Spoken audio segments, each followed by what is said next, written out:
பல் நோய் எதுவும் வராது. அதில் கம்மு இருக்குது, பல் ஆட்டம் கொள்ளாது, பல் சொத்தை வராது. ஒரு நாளைக்கு பல கோடிக்கணக்கான செல்கள் தேய்ந்து இறந்து வெளியேற்றப்படுகிறது. சில பேர் சொல்கிறான், நான் 3 நாளைக்கு ஒரு தான் மரம் கழிக்கிறேங்கிறான். அந்த கீரையை டெய்லி சாப்பிடலாம். சர்க்கரை நோய் போகணும்னா டெய்லி முருங்கைக்கீரை சுக்குடி. பசிக்காமல் சாப்பிட்டதால வந்தது, மெல்லாமல் சாப்பிட்டதால வந்தது. சாப்பிட்டுக்கிட்டே டிவியை பார்த்துக்கிட்டே அதில் கிரிக்கெட் மேட்சை பார்த்துக்கிட்டே சாப்பிடுவோம். வயிற்றில் ஹைட்ரோக்ளோரிக் அமிலம் சுரக்குது. அதுதான் நீ சாப்பிட்ட சாப்பாட்டை காய்கறியை நொதிக்க வைக்குது. இந்த உடம்பிலே இந்த உயிர் நிலைத்திருக்க வேண்டுமானால் சில உபாயங்களை கையாள வேண்டும். ஹார்ட் அட்டாக்கு வராது, 100 வயசுக்குள்ளார சாவும் கிடையாது.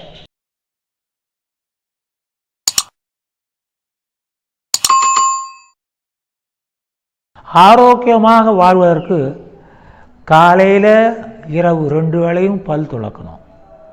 அதுக்கு பேஸ்ட் வேண்டாம். கருவேலப்பட்டை பல் பொடி மிக சிறந்தது. பல் நோய் எதுவும் வராது. அதில் கம்மு இருக்குது, பல் ஆட்டம் கொள்ளாது, பல் சொத்தை வராது. ஆக கருவேலம்பட்ட பல் பொடி காலை மாலை 2 வேளை, காலையில் சாப்பிட்றதுக்கு முந்தி இரவு சாப்பிட்டு முடிந்த பிறகு பல் துலக்கணும். அதே போல் காலையிலும் மாலை 2 வேளை குளிக்கணும். 2 வேளையும் குளிக்கணும்.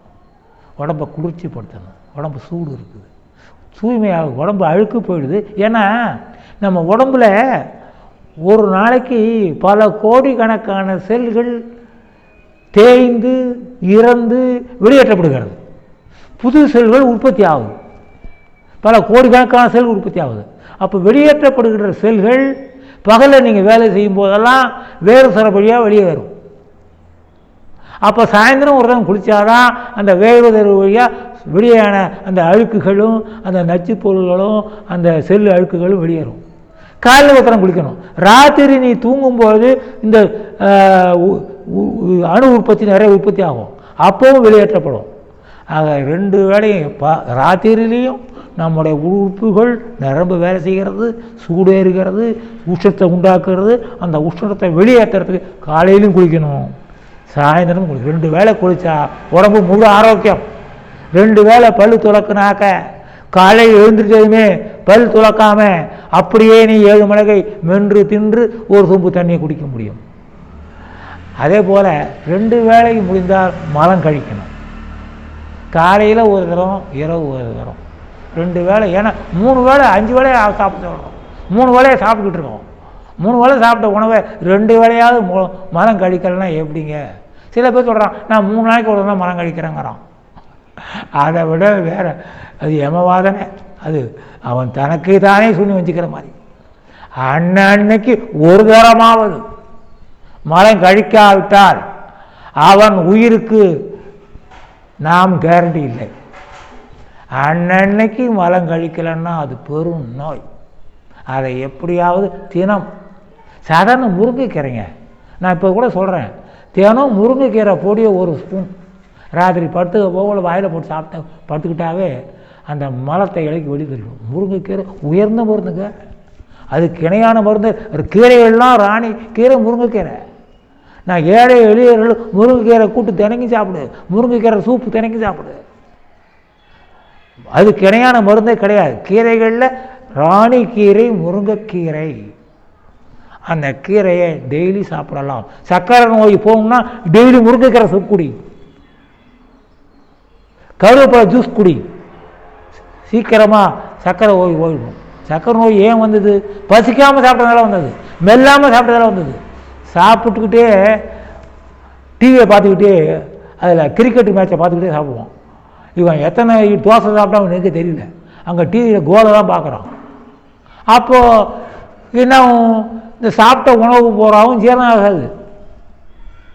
உணர்ந்து ருசித்து ரசித்து உணவை மசித்து மென்று சாப்பிட வேண்டும். அப்போது தான் முழுசாக ஜீரணம் ஆகும். அது சத்து பொருள் ரத்தத்தோட கலக்கும். இல்லாட்டா சத்து ரத்தத்தோட கலக்காய் உள்ளாரியே இருந்துக்கிட்டு நோய் கிருமிகளை உண்டாக்கி நோயை உண்டாக்கும், உடல் உறுப்புகளை கெடுத்துவிடும். ஆக சாப்பிட்றதுல பல இது இருக்குது. பசித்து சாப்பிட வேண்டும், மென்று சாப்பிட வேண்டும். சாப்பிடும்போது தண்ணீர் அருந்தக்கூடாது. ஏன்னா தண்ணீர் அருந்துனாக்க அங்கே வயிற்றில் ஹைட்ரோக்ளோரிக் அமிலம் சுரக்குது. அதுதான் நீ சாப்பிட்ட சாப்பாட்டை காய்கறியை கொதிக்க வைக்குது. அந்த அமிலம் நீ குடிக்க தண்ணீர் நீர்த்து போயிடுது.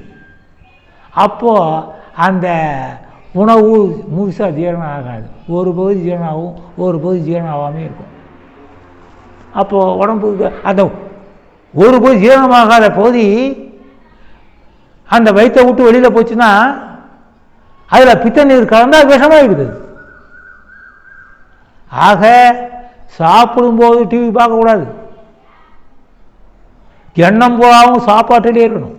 நீ சாப்பிட்ற உணவுப் பொருளே ருசித்து ரசித்து மசித்து உண்ணும்போது அந்த உணவை நீ எண்ணி சாப்பிடணும். அதை ருசித்து சாப்பிடும்போது அந்த மனசு அதிலேயே இருக்கணும். வேறு இதில் கவனம் இருந்தாக்க அந்த சாப்பாடு தியானம். நிறைய தந்திரங்கள் சித்தர்கள் சொல்லியிருக்கான், உபாயங்கள்.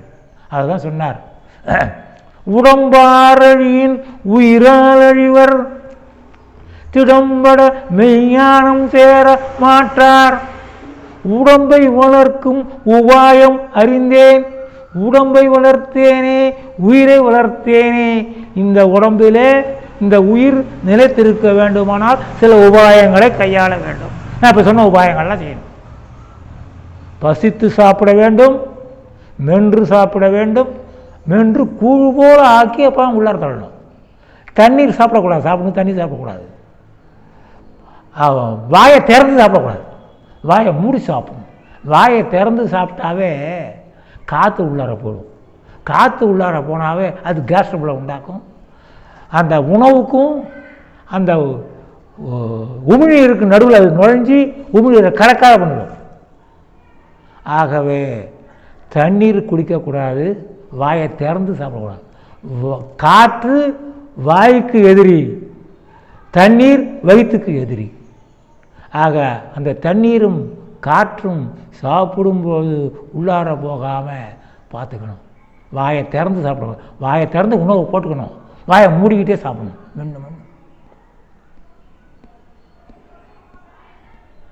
ஆக வாய்க்கு எதிரி காற்று, உமிழ்நீரையும் உணவையும் கலக்கக்கூடாது.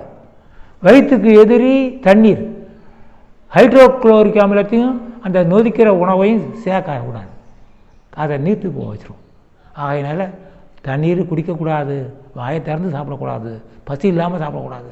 அதுக்காக பசியோடு சாப்பிடுங்கிறதுக்காக தான் காலை உணவுக்கு முந்தி எலுமிச்சை ஜூஸு, மதிய உணவுக்கு முந்தி முருங்கைக்கீரை சூப் சாப்பிட சொன்னேன். இது சாப்பிட்டு பசி எடுக்க ஆரம்பிச்சிடும். அப்புறம் நீ சாப்பிடலாம். இதையெல்லாம் கையாண்டால், இந்த உபாயங்களையெல்லாம் கையாண்டால் அவங்களுக்கு நோயே வராது. நோய் இல்லாமல் ஆயுசு வரைக்கும் அதுதான். வயசாகி எத்தனை தாத்தா அந்த காலத்தில் 110 வயசு இருந்தது. ஒரு தாத்தா ஹிப்போக்ரட்டஸ் என்ற இயற்கை உணவு தலைவர் 110 வயசு இருந்தார். 110 வயசு இருந்தார். அவர் இயற்கை உணவான தேனைக்கும் ஒரு ஸ்பூன், பல்ல விளக்கணும் ஒரு ஸ்பூன் தேன் சாப்பிட்டார். இதுதான் அவர் ஆயுசு வரைக்கும் 110 வயசு வரைக்கும் இருந்த காரணம். அதுதான் உபாயம். தேனை, தூய்மையான தேனை ஒரு ஸ்பூன் தேனைக்கு சாப்பிட்டாவே ஹார்ட் அட்டாக்கு வராது, 100 வயசுக்குள்ளார சாவும் கிடையாது.